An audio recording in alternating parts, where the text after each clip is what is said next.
Hello, and welcome back to another Business Growth Strategies with myself, Odette de Beer, and Janine de Cabo. We started this conversation a couple of months ago when we were talking about the Business with Altitude Summit, and we enjoyed talking so much that we decided to make it a regular thing. So, what you can expect from these conversations is everything relating to business growth, personal growth, marketing, technology, lots of tech actually, customer experience, and leadership. If you are joining us live, pop up, say hi. If you are watching the replay or you're listening on a podcast somewhere, leave us a comment and let us know where you are watching us from with hashtag replay next to your city. It is my absolute pleasure to have Janine de Cabo here again. Hey, Janine, how are you? Good, thanks, Odette. It's awesome to be back. And yeah, we're going to add some value today. I'm looking forward to that. That's fantastic. So tell me, what are we talking about today? Well, globalization is really a big topic in businesses. And I believe it's made so easy for us at this point in time. You know, we had a little bit of help during COVID and we were forced to kind of like adapt to it. And now we're there and it's almost second nature. And if it's not for you, well, then that's exactly why you're listening to this podcast, is to find out, well, how can it become second nature to me? Because it really is a massive opportunity for businesses. Absolutely. I couldn't agree more. So, before we dive into all of these opportunities, I think it's important that we clarify what globalization is. So, for me, globalization is the increased interconnectedness and interdependence of countries, economies, cultures, societies worldwide. It's driven largely by the advancements in technology. Today is a case in point. I'm in Australia, you are in South Africa, and yet we're having a conversation like there's no distance between us. Transportation has also obviously improved our lives greatly with the advancement of airplanes. Thank you, Wright brothers. Communication, I can WhatsApp you, I can send an SMS. I no longer have to phone you, enabling businesses and individuals to connect and collaborate and exchange goods and services across borders. So, in a nutshell, globalization means that where you are no longer matters.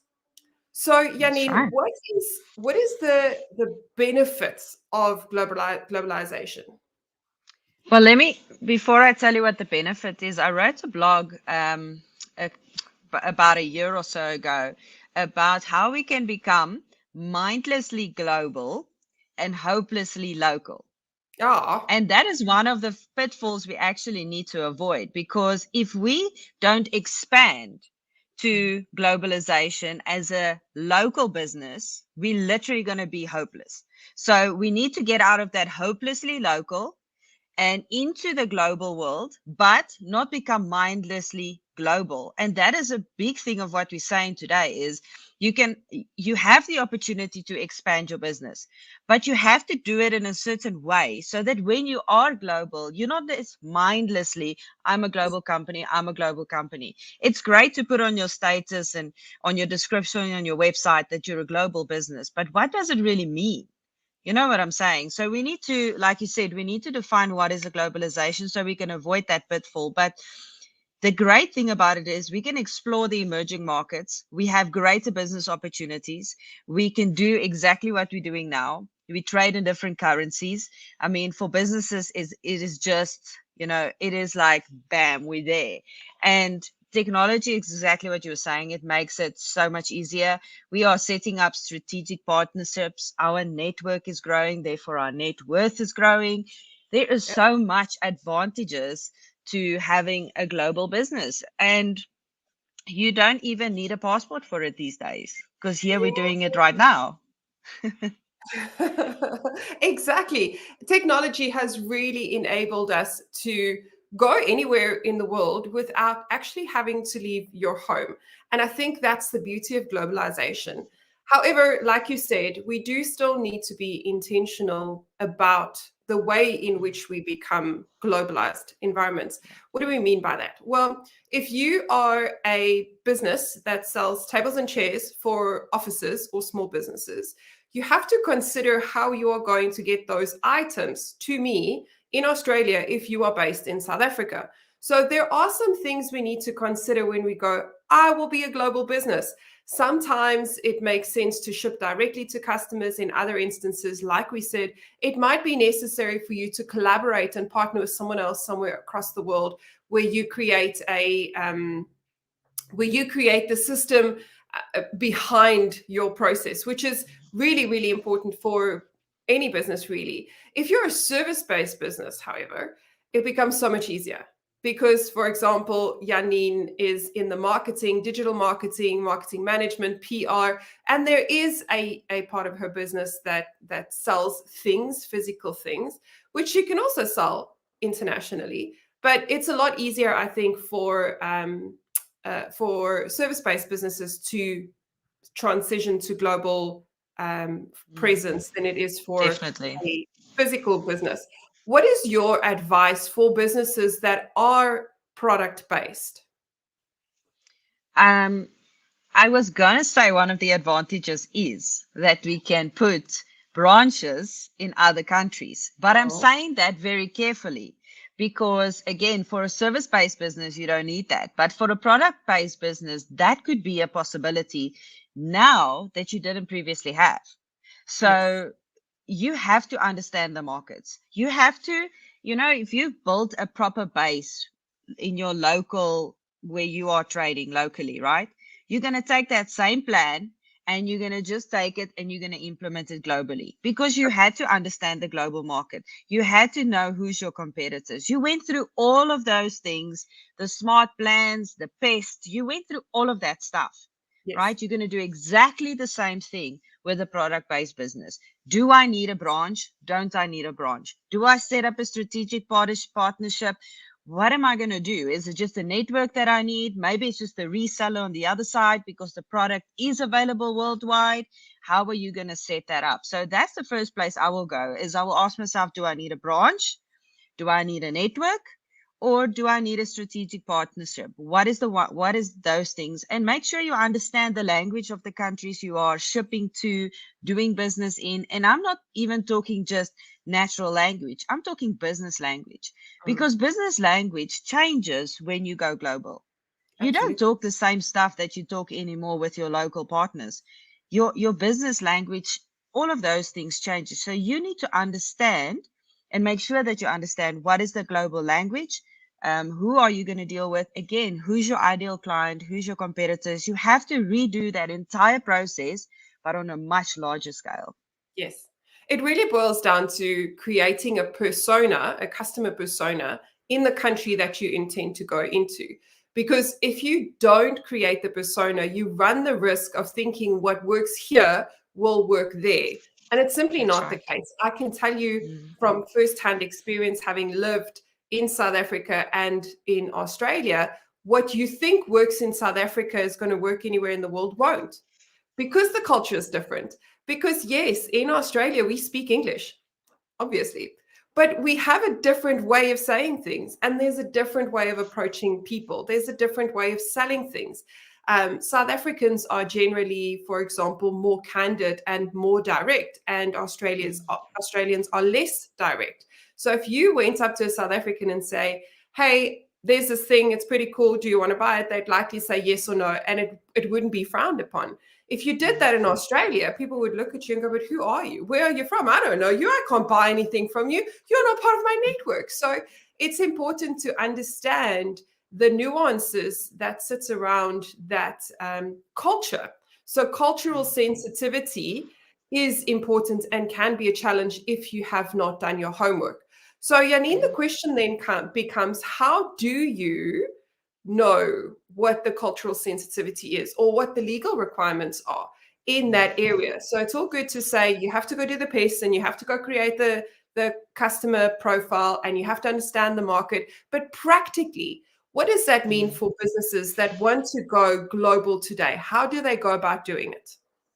Well, first of all, I would say is we need to respect the diverse perspectives, right? And just think about immigration for a second. When you decide that you want to immigrate, and you'll know a lot about that, you don't simply back up your stuff and the next day you're there or next week you're there. It's an entire process that you go through. First of all, it is emotionally taxing. It is financially taxing. It is it affects every part of your life. It's exactly the same as globalization. It affects every part of your business. It doesn't happen over time. You Mm. have to allow yourself time to adapt and research, research, research. You know, my mom lives in Dubai, and when we visited a couple of years ago, I asked her the question. I said, "What would you have done differently if you had to immigrate again?" And her answer to me was a very bold nothing. And I thought to myself, wow, how's that for being teachable, you know? And she said to me, no, I'm very serious. And she said, like, they went before the time, and they went to go and see the pricing of linen as an example, curtains as an example, garden furniture as an example, groceries. Mm. And I thought, okay, you were very thorough. Mm. And that is exactly the same with globalization, because when I breached that gap and when I went over, I was like, okay, what is coaching cost? What does this cost? What is that? What are people paying in that country? How do they perceive that? How do they communicate? Exactly like you're saying. I work with a lot of Americans, and they don't use WhatsApp. No. Very, very few of them uses WhatsApp. But I would have not known that if I didn't do my research. Yes. In Dubai, as an example, you can't use WhatsApp as well because it's not allowed. So you can't do it. You can text, but you can't do a WhatsApp call. You can't do a WhatsApp video call. That is pretty important for somebody who needs to communicate with a customer in that country. So you Absolutely. have to do thorough research. Where can you buy? Who can you buy from? How can you communicate? Mm. How can you not communicate? You Yeah. mentioned legal. That's one of the biggest things, Yeah. because every country has got its own set of legal rules, how you need to register your business within that company, yearly fees. Some Mm. countries have yearly fees for their businesses. South Yes. Africa, we don't have that. We're very blessed. But other countries have a yearly fee. You're only allowed to operate in certain regions. So Mm. that's also things to take into consideration. My advice would be is not to try and go global. I'm global, all the countries, here we go. Mm. My advice would be is take one country at a time and say we are now operating in Dubai as an example. We are now operating in Australia. We are now and build your global presence like that. That would be really my advice. I think that's brilliant advice, and I think maybe to add to that is when you are thinking about where you want to set up, think about what works within your current parameters. You're correct. When we immigrated, it wasn't you wake up today, tomorrow you decide to immigrate, and the day after you're in a new country. It's actually a process that takes 3 to 4 years. So there's enough time that goes from the day you decide to immigrate to the day that you actually do it, where if you utilize your time properly, you understand what's happening in the market. We were watching the news, we were looking at what are the shops, where would you buy groceries, what do you buy, how do people spend their money, what's a good income, what's average spending. So all of those things are important. But when you decide to set up a business somewhere else or to start servicing a market somewhere else, my advice would be to think about what works within your current parameters in the context of time zones, for example. Yeah, For very Australians important. to do business in the US is actually pretty difficult because when it's morning for us, it's night for them. So there are very few opportunities where an Australian based business that is service based can operate in the same working hours than a business in the US. Now, that doesn't mean that you can't or you shouldn't. It does mean that you have to consider if that's something that you want to do. If you are quite happy to do a call at 10 o'clock at night, then that's fine. But if that's not something you want to do, then you need to consider where exactly, which parts of the country you want to sell into. For example, there are places in the US that are on a similar time zone to us, so we can operate in a smaller, not a full day, but there is a smaller time frame that we can operate in. Whereas in South Africa, it's fairly easy. It's early morning. As long as people are happy to do early mornings or late night, it's not such a big deal. So it comes down to understanding what your business goals are. And if you've been part of this conversation at all, you should know that you need to have a BHAG, you need to have a purpose. And given your BHAG, given your purpose, you will determine What are the things you'll be doing? So it really comes back to, what is that strategy for your business for the next 10 years? And if it Mm, includes globalization, which areas are you going to go into? And is it globalization of every product or service?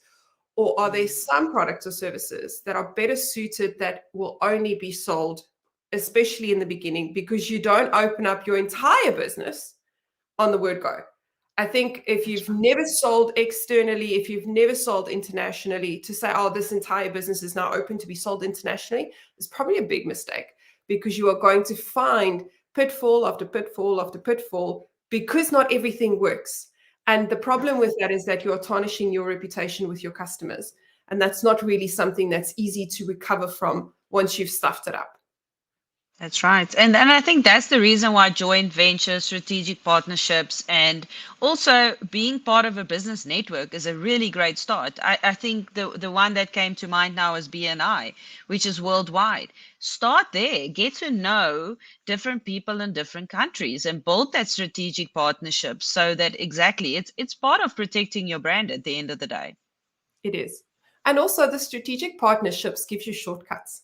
So Mm, they let you know what works and what doesn't, but they also immediately, if you've built trust, they give you access to their network, to their space. yeah. And when it comes to strategic partnerships, it's important that we build partnerships with people who complement what we do.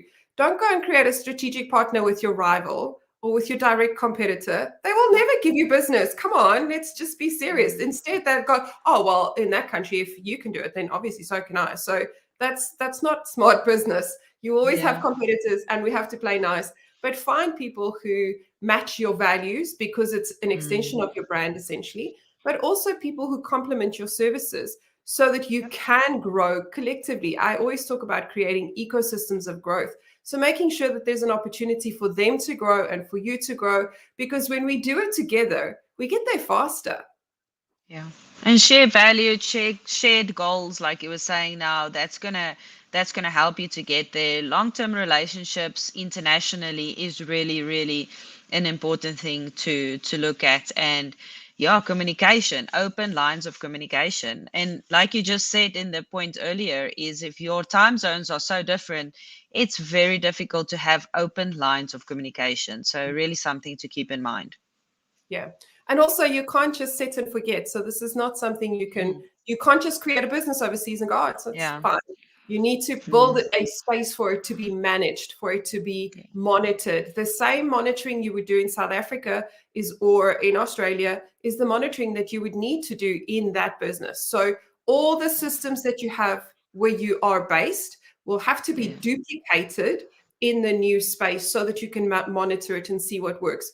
Again, what works here doesn't necessarily work there. So you have to set different targets. You have to have different processes in place to manage and monitor that. And if you've got a team that's running it somewhere else, you obviously need to make sure that you can manage that team, which brings up the question of, how do you then manage a globalized team?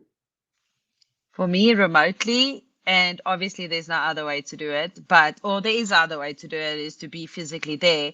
But we can save so much time and so much money by setting up a team that can work remotely. And it's proven to be really successful if you Mm. choose the right type of people that are disciplined.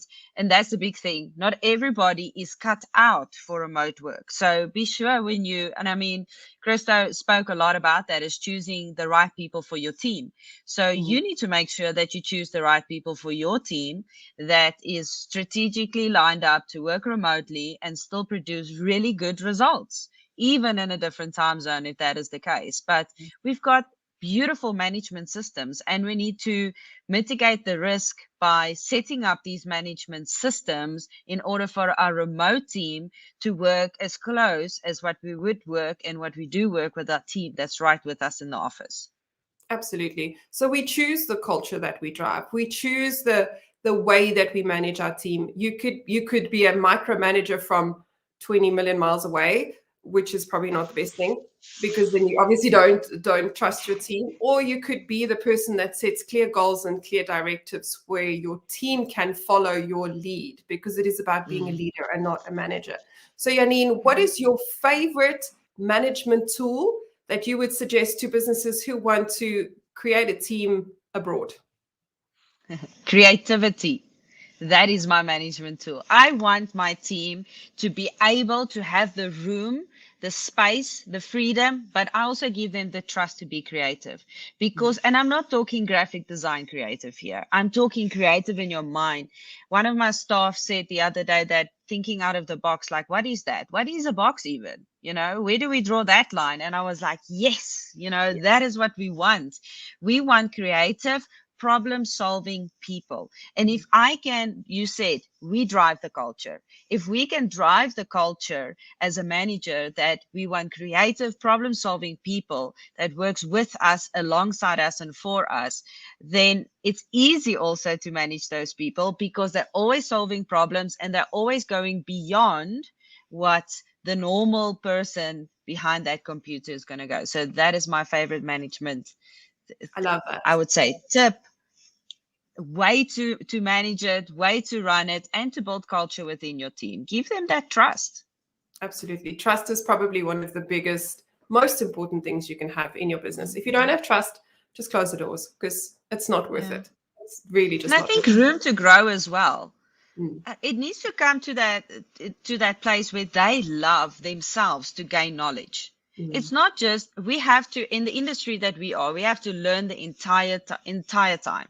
Yeah. But I don't want to be that manager that says, guys, there's another course, go and do it. There's this, go and do it. There's this, go and do it. I want them to understand that, in order for me to perform properly in what I do, I need to make that part of the culture. I need to make that part of how I manage myself. How do I want to manage people? I only want to manage people that can manage themselves. Because if people can't manage themselves, then how on earth am I going to manage them? And that comes down again to making sure that you've got the right people, which means you can't rush it. You can't just say, I need a bum in a seat, so we need to hire a person. You have to know the characteristics and the traits of the people that you want in your team and then search them out. And I promise you, you're not going to get them around every corner.